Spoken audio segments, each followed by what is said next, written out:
आदाब नाज़रीन, जी सलाम देख रहे हैं आप। मैं हूं आपके साथ शफ़ान अंसारी। तो आज से पाक महीने का आगाज़ हो गया है और देखा जा रहा है कि जम्मू कश्मीर के तमाम ज़िलों में, तमाम इलाकों में यही एक नज़ारा देखने को मिला, जहाँ पर लोगों ने तमाम रोज़ों की तैयारियां की। इबादत में भी लोग मशगूल नज़र आ रहे हैं और हम ये लगातार तस्वीरें देख रहे हैं। तो रमज़ान के पाक महीने का आगाज़ आज से हो चुका है, जिसके ज़रिए हमने ये भी देखा कि ख़वातीन जो थी वो इबादत भी कर रही हैं और साथ ही इस महीने के पूरे दिन रोज़े रखे जाते हैं। सदियों में मुसलसल हर साल रमज़ान के पूरे एक महीने भूखे प्यासे रहकर लोग रोज़े रख रहे हैं। इस पाक महीने के शुरू होते ही मसाजिद और घरों से कुरान शरीफ की तिलावत की आवाज़ भी आना शुरू हो जाती है। साथ ही मसाजिद में रौनक देखी जाती है, पर इस बार ऐसा नहीं देखा जा रहा। कोरोना वबा के चलते पेश नज़र पूरे मुल्क के साथ साथ पुंछ में भी लॉकडाउन और इस बार माह रमज़ान में लोग अपने घरों में इबादत कर रहे हैं। एक जानिब जहां मस्जिद में सन्नाटा रहा तो दूसरी जानिब लोगों ने घरों में नमाज अदा करके कुनबे के साथ लोगों ने रोज़ा खोला है। घरों में ख्वातीन ने इफ्तारी की तैयारियों के साथ ही इबादत में भी वक्त लगाया है। वहीं पुंछ के रहने वाले मोहम्मद रफ़ीक अहमद का कहना है कि इस बार सब कुछ घर में रहकर ही किया जा रहा है। माह रमज़ान का पाक महीना हमारे लिए ख़ास अहमियत रखता है। हम सब एक साथ मसाजिद में रोज़ा खोला करते थे, लेकिन इस बार कोरोना के सबब माह रमज़ान में घर में रहकर कोरोना से माशरे को निजात दिलाने और अमन की दुआ की है। क्योंकि लॉकडाउन की वजह से उलमा हज़रात ने कहा कि आप अपने घर में ही इबादत करें, तरावियाँ पढ़ें और इफ्तारी वगैरह भी घर में ही करें। तो इसके मद्देनज़र हमने अपने घर में ही क्वारंटीन को कायम रखते हुए, सोशल डिस्टेंसिंग को कायम रखते हुए अपने घर में ही हमने इफ्तारी की और तरावियाँ वगैरह अदा कर रहे हैं। घरों में इबादत तो होती थी, लेकिन ज़्यादातर इबादत जो है वो मस्जिदों में हुआ करती थी और तरावी का अहतमाम हुआ करता था और इफ्तारी का अहतमाम जो है ज़्यादातर मस्जिदों में ही हुआ करता था, क्योंकि वहाँ पर कुछ गरीब मसाकीन लोग भी आया करते थे। तो इस बार ये लॉकडाउन की वजह से काफ़ी मुश्किलात का सामना करना पड़ रहा है। क्योंकि लॉकडाउन की वजह से उलमा हज़रात ने कहा कि आप अपने घर में ही इबादत करें, तरावियाँ पढ़ें और इफ्तारी वगैरह भी घर में ही करें। तो इसके मद्देनज़र हमने अपने घर में ही क्वारंटीन को कायम रखते हुए, सोशल डिस्टेंसिंग को कायम रखते हुए तो माह रमज़ान का आगाज़ हो चुका है, लेकिन लोग इस बार जिस तरह से सदियों से रमज़ान को मनाते आ रहे थे, इबादत करते थे मस्जिद में जाकर, लेकिन इस बार का नज़ारा थोड़ा सा जुदा है। हालांकि किसी भी तरह से रौनक जो है वो कम नहीं देखी जा रही है। लोग घरों में साथ में रहकर रोज़ा खोल रहे हैं। साथ ही साथ जो ख्वातीन हज़रात हैं वो भी लगातार अपने किचन में लगी हुई हैं, इबादत भी लगातार की जा रही है। तो अब ये पहली मरतबा होगा जब, एक लंबे अरसे के बाद दरअसल ये पहली मरतबा होगा जब लोग घरों में रहकर ही इबादत कर रहे हैं। मस्जिद सुनसान पड़ी हुई हैं। हालांकि इंतज़ामिया की तरफ से ये कहा गया है कि 5 लोग मस्जिद में जाकर नमाज अदा कर सकते हैं और जिस तरह से हम ये भी देख रहे हैं कि अज़ान अपने तय वक्त के मुताबिक हो रही है और जिस तरह से सहरी और इफ्तार के वक्त अनाउंसमेंट जो की जाती है वो भी लगातार की जा रही है, ताकि लोगों को किसी भी तरह की दिक्कतों का सामना ना करना पड़े। तो तस्वीरें आप देख सकते हैं जम्मू कश्मीर के एक परिवार की तस्वीरें और तमाम घरों की ऐसी ही तस्वीर देखने को मिल रही है। तो रमज़ान का बाबरकत महीना शुरू हो गया है, लेकिन कोरोना की वजह से बाज़ारों, मस्जिदों और घरों में वो रौनक देखने को नहीं मिल रही है जो हर साल देखने को मिला करती थी। लॉकडाउन व सोशल डिस्टेंसिंग पर अमल करते हुए कल रात रामबन के लोगों ने माह रमज़ान की पहली नमाज तरावी अपने अपने घरों में रहकर अदा की। वहीं मुस्लिम समुदाय के धार्मिक नेताओं ने भी लोगों को माह रमज़ान की मुबारकबाद देते हुए कहा है कि वो बाकी नमाजों के साथ साथ नमाज तरावी भी अपने अपने घरों में अदा करें और भीड़ करने से पूरी तरह से परहेज करें, ताकि इस महामारी को हराया जा सके। उन्होंने लोगों से इस पवित्र महीने में ईश्वर से इस महामारी से छुटकारा पाने के लिए प्रार्थना करने को कहा। वहीं लोगों ने भी लॉकडाउन व सोशल डिस्टेंसिंग का पूरा ख्याल रखने के लिए कहा है। 3 बार दिन को हाथ अच्छी तरह धोने चाहिए, मास्क पहनना चाहिए, मास्क लगाकर अंदर बाहर निकलना चाहिए, डिस्टेंस का खास ख्याल रखना चाहिए। ये सब कुछ हमारे लिए ही है। मोदी साहब ने जो ये रखा है ये हमारे लिए, ये हम इस्लाम में हर एक महीने की अपनी फजीलत है, लेकिन रमज़ान एक ऐसा बाबरकत महीना है जिसमें तमाम मुसलमान अपने ज़्यादा से ज़्यादा वक्त को इबादत व रियाजत में गुजारते हैं। लेकिन इस साल का रमज़ान हर साल के रमज़ान से जुदा है, क्योंकि इस रमज़ान में लॉकडाउन के सबब बाज़ारों और इबादत गाहें बंद हैं, इसलिए बाज़ारों में रौनक नहीं है। हालांकि रोज़दारों के चेहरे पर अब भी रौनक बरकरार है। लॉकडाउन के सबब उलेमा और सरकार ने लोगों से घरों में रहकर ही इबादत करने की अपील की।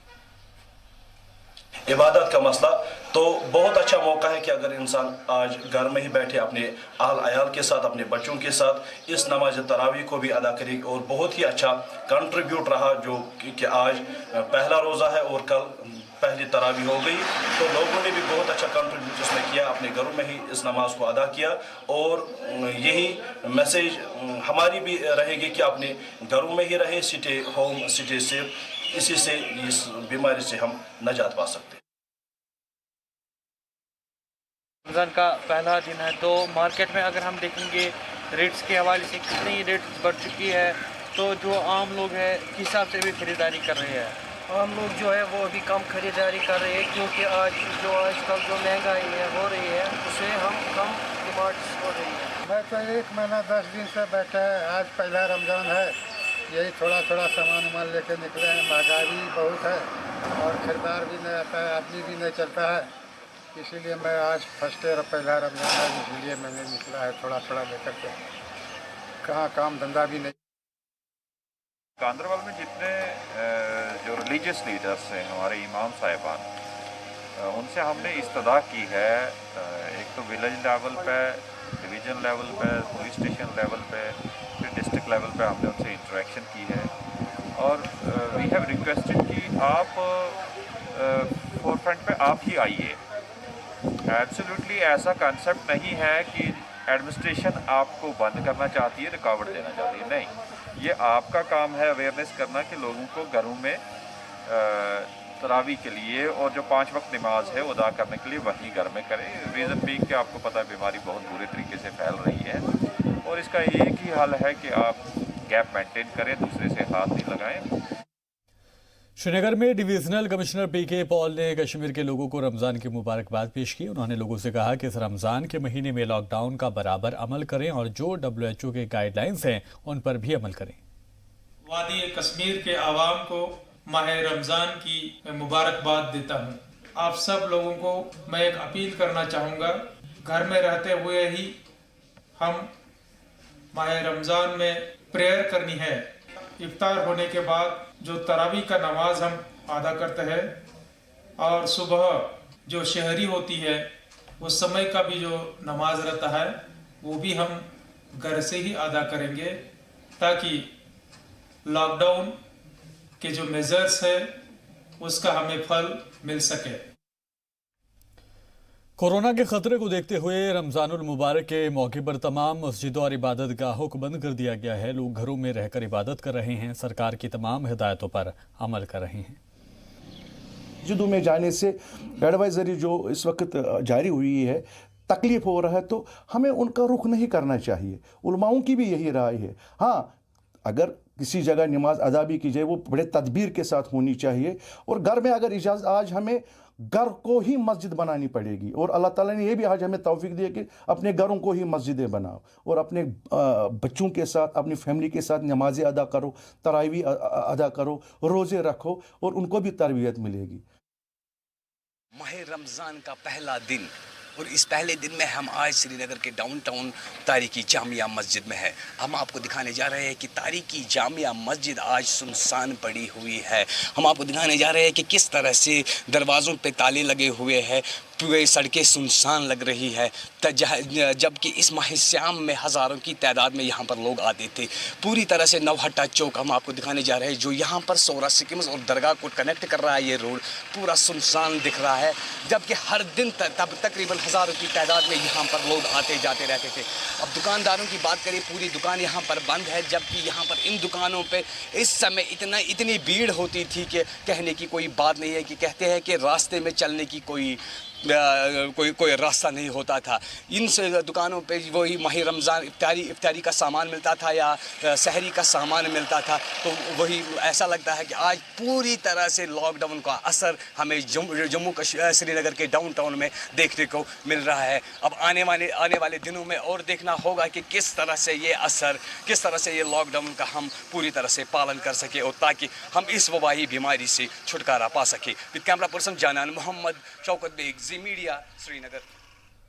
उधर श्रीनगर में एक खास तकरीब का इनेकाद किया गया। इस तकरीब में मुख्तलिफ तलबा ने अपनी अपनी अनोखी इजाद को पेश किया। इस तकरीब में श्रीनगर के DC डॉक्टर शाहिद इकबाल चौधरी ने भी शिरकत की।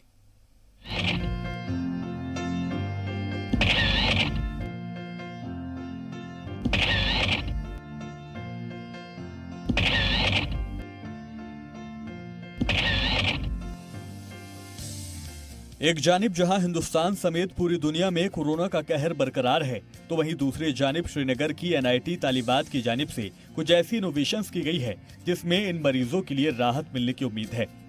श्रीनगर के बैंकेट हॉल में ऐसी ही एक तकरीब का इनेकाद किया गया। इसमें इन सभी तालिबात की जानिब से बनाई गई robots automatic sanitiser machine, PPE kit और दीगर आलात की इनोवेशन को सामने लाया गया। अभी कुछ जो इनोवेशन यहाँ पे आई है, doctors are already using. For example face splash, यहाँ पे लगभग 200-300 के आसपास फेस स्प्लैश ऑलरेडी हॉस्टल्स को गए हैं। हमारे जो PPEs आप देख रहे हैं यहाँ पे, वो भी hostels doctors they are using it. अब प्रोटोटाइप्स में they just need a little bit of value addition.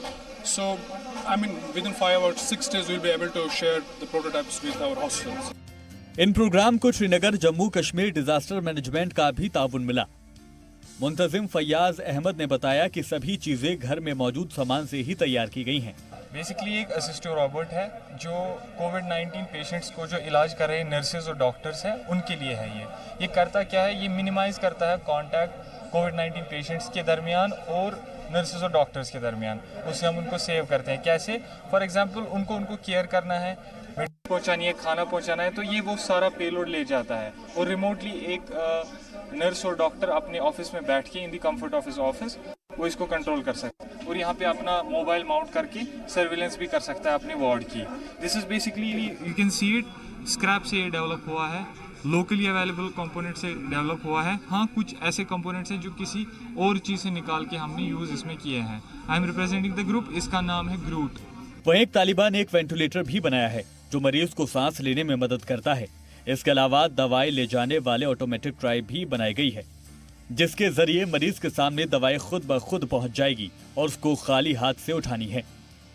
Mohsin Nisar ने एक ऐसा मास्क तैयार किया है जो हवा में फैलने वाले जरासीम घुसने से पहले ही खत्म कर देता है। होती है जब भी हम सांस लेते हैं, जो बैक्टीरियाज और वायरसेस आ रहे होते हैं वो इस UV LED बल्ब की वजह से मर जाते हैं। एक्चुअली उनके जो लिपिड लेयर होता है ये उनको डिसॉल्व कर देता है। फिर जो उनका रेसिड्यू होता है वो इसके अंदर एक्टिवेटेड कार्बन भी होता है, तो फिर वो उसमें कैप्चर कर लेता है वो, और जो भी बाकी भी इम्प्योरिटीज़ होती है वो भी सारी अब्जॉर्ब हो जाती है। फिर जब हम सांस लेते हैं तो एक प्योर एयर हमारे मुँह में जाता है। वहीं डॉक्टर शर्मा ने मरीज को ले जाने वाली ट्रॉली भी बनाई है जिसे अस्पताल के डॉक्टर्स और दीगर अमले को इस मरीज को खतरे से दूर रखा जा सकता है। पेशेंट को हमने इसके अंदर लेटा दिया, बंद कर दिया। जो प्लास्टिक की शीट है वो एक फिजिकल बैरियर क्रिएट करती है ताकि अंदर बाहर चीज ना हो। और यहाँ पे हम एक इस पोर्ट पे यहाँ पे इसके अंदर हम एक वैक्यूम क्लीनर का पोर्ट लगाते हैं। वैक्यूम क्लीनर ऑन करते हैं। वैक्यूम क्लीनर के सक्शन से अंदर एक रिलेटिव नेगेटिव प्रेशर जनरेट होता है जिसकी वजह से बाहर की हवा अंदर जा सकती है। इट्स नॉट सील्ड नहीं है, सो बाहर की हवा अंदर जाएगी, अंदर की हवा जो है वो बाहर नहीं आएगी। और जो वैक्यूम क्लीनर का एग्जॉस्ट है जिसमें हो सकता है थोड़ा बहुत वायरस जाने की पॉसिबिलिटी हो बिकॉज वो सक कर रहा है अंदर की एयर, उस वैक्यूम क्लीनर के फिल्टर पे हम एक नॉर्मल सर्जिकल मास्क जैसा आपने लगाया हुआ है वैसे एक सर्जिकल मास्क हम उसके अंदर फिट कर देते हैं ताकि जो उसके अंदर भी अगर कोई वायरस है तो वो वहाँ पे फंस जाता है। आपने पेशेंट को ट्रांसपोर्ट किया, इसको अपने आराम से डिसइंफेक्ट किया किसी भी डिसइंफेक्टिंग सोल्यूशन से, और वैक्यूम क्लीनर को खोला, मास्क निकाला, उसको जला दिया, नया मास्क लगाया और अब दूसरा पेशेंट ले जाने के लिए तैयार है। वहीं जिला तरक्याती कमिश्नर शहीद इकबाल चौधरी ने भी इस तकरीब में शिरकत की और तलबा की हौसला अफजाई की। इस दौरान स्टूडेंट्स ने अपने द्वारा बनाई हुई चीजों के बारे में बताया। जिला तरक्याती कमिश्नर ने कहा कि आगे इन सभी इनोवेशंस को देखा जाएगा और इनको अस्पताल में इस्तेमाल किया जाएगा। जी देखिए, ग्लोबली जो चैलेंज आज हम फेस कर रहे हैं इस पेंडेमिक की वजह से, और हर दिन नए नए इश्यूज उसमें आ रहे हैं, नए नए कंसर्न आ रहे हैं। उसके साथ ज़रूरी भी है कि जो हमारा रिस्पॉन्स सिस्टम है वो भी एमर्जिंग रहे और उन चैलेंजेस को मीट करने के लिए उस किस्म की इनोवेशन रहें। इसी कड़ी में एक पहल श्रीनगर में की गई जिसमें हमारे बेहतरीन जो प्रोफेशनल्स हैं, स्टूडेंट्स हैं, डॉक्टर्स हैं, इंजीनियर्स हैं, उन्होंने आगे आके ऐसे इनोवेटिव मॉडल बनाए जो ट्रीटमेंट में, फूड डिलीवरी में या बाकी जो इसके एस्पेक्ट्स हैं, सर्वेलेंस हो गया, हॉस्पिटल मैनेजमेंट हो गया, मास्क हैं या प्रोटेक्टिव इक्विपमेंट्स हैं, उसमें काफ़ी हद तक एक लोकल सोल्यूशन प्रोवाइड करने के लिए वो सक्सेसफुल हुए हैं। अब इन सभी चीजों को सरकार अस्पताल में इस्तेमाल करने की तैयारी में है। इससे सेहत महकमे में काम करने वाले लोगों और वहां पर मौजूद मरीजों को बड़ी राहत मिलने की उम्मीद है। जो भी चीज़ें हैं वो इन छात्रा ने बनाई हैं, जो कि एक बहुत बड़ा योगदान उन्होंने इस तरीके अभी इस पैंडेमिक के लिए तैयार किया है और समाज को दिया है। इसके साथ साथ प्रशासन को भी इससे काफ़ी राहत मिलेगी, जो चिकित्सा विभाग है उसको भी काफ़ी राहत मिलेगी इन सारी चीज़ों से जो भी यहाँ से बनाई गई हैं। कैमरामैन अशरफ के साथ फारूक वानी, जी मीडिया, श्रीनगर। बीजेपी के सीनियर लीडर अवतार सिंह ने जम्मू में फंसे लोगों के लिए फिर से आवाज उठाई है। उन्होंने कहा है कि लॉकडाउन की वजह से जम्मू में बहुत से तलबा और कई फैमिली फंसी हुई है जिनके पास खाने पीने की अशिया की किल्लत है और दीगर जरूरी सामान नहीं होने की वजह से लोगों को परेशानियों का सामना करना पड़ रहा है। अवतार सिंह ने कहा है कि जम्मू में फंसे हुए कश्मीरी लोगों में कुछ तो तलबा हैं और कुछ सरकारी और गैर सरकारी मुलाजमीन हैं जो लॉकडाउन के सबब फंसे हुए हैं। अवतार सिंह ने हुकूमत से मांग की है कि रमजान के पेश नज़र फंसे हुए लोगों को उनके घर तक पहुँचाया जाए ताकि लोग अपनी फैमिली के साथ रह सकें, उनका ख्याल रख सकें। अवतार सिंह ने एलजी से इस मामले में मुदाखलत की अपील की है। मैं अवतार सिंह, भारतीय जनता पार्टी के माइनॉरिटी मोर्चा का रिसेंटली मुझे पार्टी ने उसका स्पोक्स पर्सन बनाया जम्मू कश्मीर माइनॉरिटी मोर्चा का, और मैं ब्लॉक डेवलपमेंट चेयरमैन हूँ अपने त्राल ब्लॉक का। तो आपको बताना चाहता हूँ आज की इस प्रेस कॉन्फ्रेंस के बारे में कि कोविड-19 के बारे में जो लॉकडाउन हुआ है, जहाँ से इस वबाई बीमारी को दूर रखने के लिए लोगों को काफ़ी फ़ायदा हुआ है और इस बीमारी को दूर रखने के लिए काफ़ी इसमें फ़र्क पड़ी हुई है। श्रीनगर में जिला इंतजामिया ने 5000 ज़रूरी सामानों की किट तकसीम करने के लिए तहसीलदारों की खदमत हासिल की है और तहसीलदारों को ये तमाम किट दिए गए हैं कि उनके हलके में लॉकडाउन के दरमियान जो ज़रूरतमंद हैं उनमें ये किट तकसीम की जा सके। ये बातें assistant district commissioner Sajjad Qadri ने लॉकडाउन के दौरान मुख्तलिफ इलाकों का दौरा करने के बाद कही। एडीसी ने मजीद कहा है कि स्पेशल टीम मुतल्लिका तहसीलदार की क़यादत में तश्कील दी गई है जो रेड जोन में ज़रूरी सामानों की होम डिलीवरी की निगरानी कर रहे हैं। एडीसी ने मजीद कहा है कि लॉकडाउन की सख्ती के दौरान जिन कुनबों को राशन या दीगर जरूरी सामान की जरूरत पड़ती है तो वह हेल्पलाइन नंबर के जरिए जिला इंतजामिया को बाखबर कर सकते हैं, जिसका मुताल्लिका अफराद के जरिए माकूल जवाब दिया जा रहा है। एडीसी ने किट के बारे में बताया कि इस राशन किट में चावल, आटा, खाने पकाने का तेल और दालें, मसाले और दीगर जरूरी सामान शामिल है। फूड किट्स तैयार रखे ना, ये पैकेट्स, तो ये हमने भेज दिए हैं तहसीलदारों के यहाँ। हर एक तहसील में हमने 5-5 हज़ार किट्स भेजे हैं, तो वो तहसीलदार फर्दर डिस्ट्रीब्यूशन कर लेंगे जो डिस्ट्रेस्ड है तो उनमें भेज देंगे। इसमें हमारे 2-3 कैटेगरीज है। एक कैटेगरी ये है कि जो हमारे टोल फ्री नंबर पे कॉल्स करते हैं, तो टोल फ्री नंबर पे जब कॉल्स होती है तो वो रजिस्टर होते हैं हमारे साथ, और वो रजिस्ट्रेशन के बाद वो जाते हैं हमारे जोनल ऑफिसर्स के पास, उसकी टिकट जनरेट होती है। श्रीनगर के JLNM रेनावरी अस्पताल मेडिकल सुपरिटेंडेंट RD कसाना ने कहा है कि उनके अस्पताल में अभी तक कई मरीज ठीक होकर वापस अपने घर जा चुके हैं और अस्पताल में मरीजों को किसी तरह की कोई परेशानी का सामना नहीं करना पड़ता है। उन्होंने कहा कि अस्पताल इंतजामिया यहां पर मरीजों का अच्छा ख्याल रखता है। मैं doctor RD Kasana, medical superintendent हूँ जवाहरलाल नेहरू मेमोरियल हॉस्पिटल श्रीनगर में। ये जो है कोविड-19 डिजिग्नेटेड हॉस्पिटल है। इस श्रीनगर शहर से भी हैं, शुपियन से कल हमारे पास पेशेंट्स आए हैं जिनमें मर्द भी हैं, बच्चे भी हैं, औरतें भी हैं। साथ साथ में हमारे हॉस्पिटल में से अभी तक जो हैं 7 लोग यहाँ से सेहतयाब होकर चले गए हैं, उनको हमने डिस्चार्ज कर दिया है। तो हमें ये लेके जाना है कि जिसका भी सैंपल वो उठा रहा है वो शायद पॉजिटिव हो, तो उस सूरत में उसकी प्रोटेक्शन जो है वो बहुत ज़्यादा ज़रूरी है। उसके लिए हम इसको ट्रेनिंग दे रहे हैं।